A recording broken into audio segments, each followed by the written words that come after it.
It's a costly mistake. Tariffs aren't revenue drivers, they're taxes on Americans. Higher costs ripple down supply chains, showing up as higher prices on many products across the store, fewer jobs, slower wage growth, and weaker investment returns. For families already squeezed by inflation and rising housing costs, tariffs only pile on.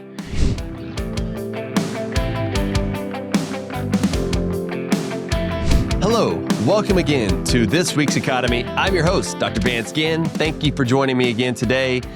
If you missed last week's Let People Prosper show, you need to go back and check it out. It was a great conversation. Patrice Onwuka from the Independent Women's Forum. We had a great conversation about economic opportunity, especially for women, but we talk about a lot of different things and how the government oftentimes gets in the way, as you might expect that we would discuss. So you don't want to miss that. The upcoming one this Thursday is also a great one with Monique Yohannan, where we talk a lot about vaccines, the COVID situation, and where we should be moving forward in that direction, pros and cons of that. So I think you'll enjoy that as well. Remember, you can find everything at vanceginn.substack.com or vanceginn.com for show notes and much more. So let's jump right into what I have in store for you today, okay? So Washington is once again at a standstill. The latest federal shutdown is more than a partisan clash. It's a reminder of how badly America needs real fiscal discipline. Imagine that. Endless spending battles, continuing resolutions, and bloated budgets have left taxpayers footing the bill for a government that refuses to live within its means, which really is our means, right? Because we're the ones that pay for it. Government has no money. President Trump has warned of irreversible changes to the federal workforce during this shutdown. But the deeper problem isn't staffing levels. It's a budgeting process that's broken at its core.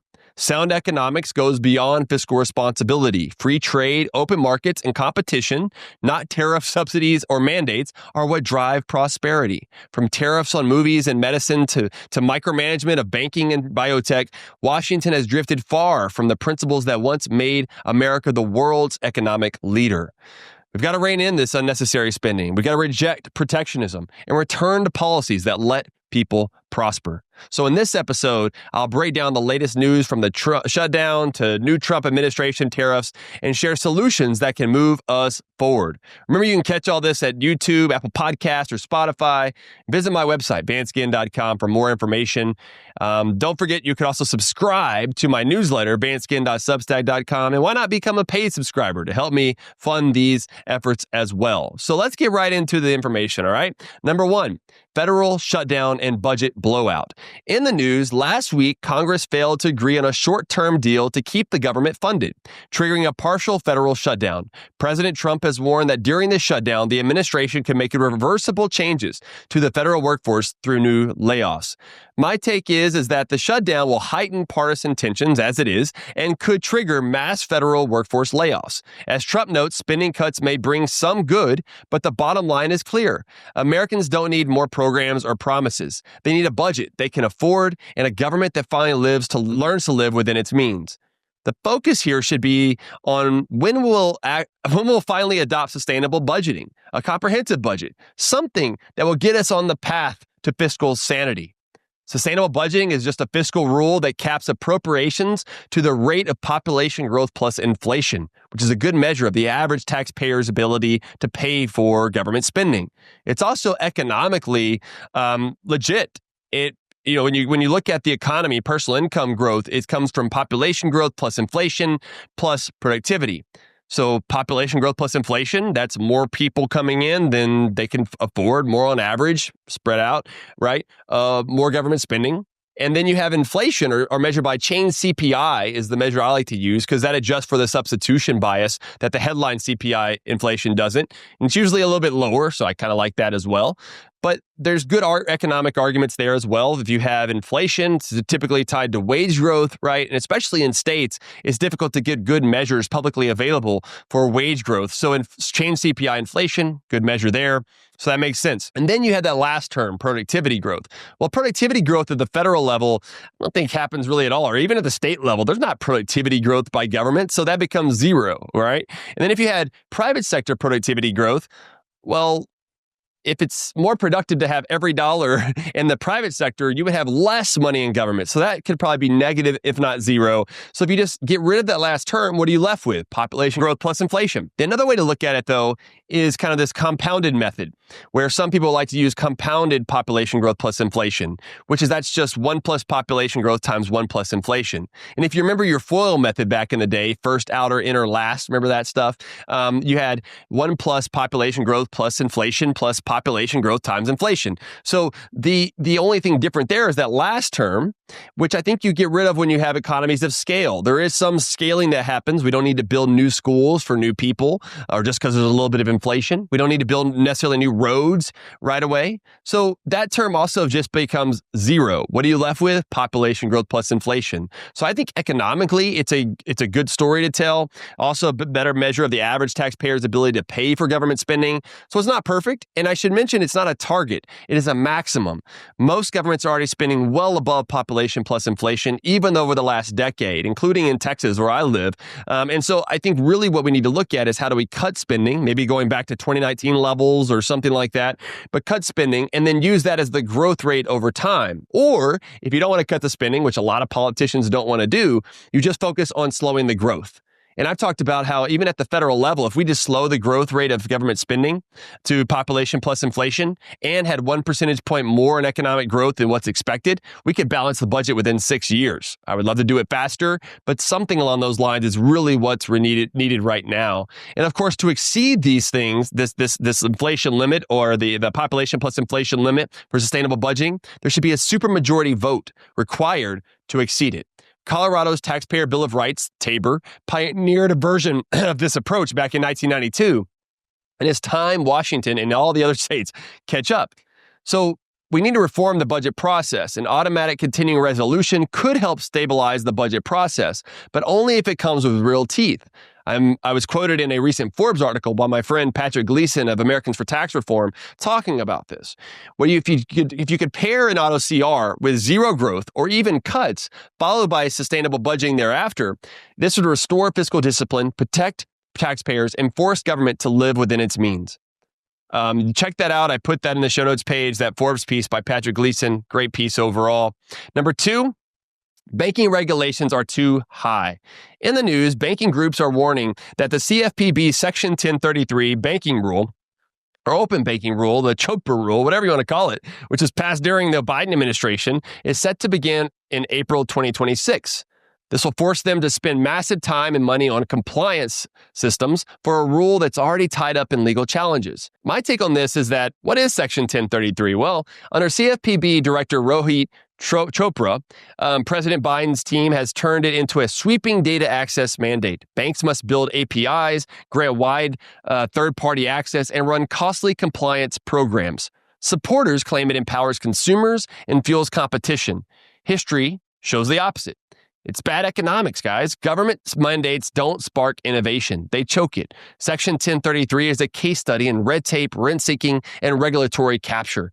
Smaller innovators get squeezed out. Moral hazard is baked in, capital is misallocated, and regulatory creep is inevitable. Trump has an opportunity, though, where he could stop the Section 1033 rule and go further by taking aim at the real culprit here, the Dodd-Frank Act that was passed after the 2008 financial crisis. My old boss, Russ Vogt at OMB, also has a good opportunity because he is now head of CFPB as well, to keep pushing this off or just eliminate it entirely as Section 1033 and ultimately the CFPB.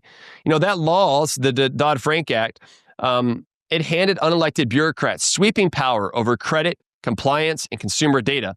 Rejecting Section 1033 is just triage. Repealing Dodd-Frank is the cure. The path forward is to trust markets, respect choice, and demand accountability.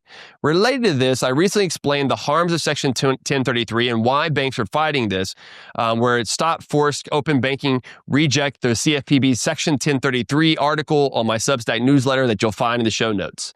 Number 3 today, tariffs on movies. What's next? In the news, the Trump administration is threatening 100% tariffs on foreign-made films. Existing tariffs, like those on lumber, are already worsening America's housing affordability crisis. According to the Economic Freedom of the World report, the United States ranking on freedom to trade has plummeted from 8th in 1995 to 56th in 2023. If this new wave of tariffs continues, we would fall as low as 76th in that category, pushing America out of the global top 10 in overall economic freedom. That would be a huge travesty. My take on this is that there are no justifications for tariffs. What national security threat comes from movies? None. Yet tariffs are being slapped on industries without cause. National security risks are non-existent, but the economic risks will spread worldwide. It's a costly mistake. Tariffs aren't revenue drivers, they're taxes on Americans. Higher costs ripple down supply chains, showing up as higher prices on many products across the store, fewer jobs, slower wage growth, and weaker investment returns. For families already squeezed by inflation and rising housing costs, tariffs only pile on.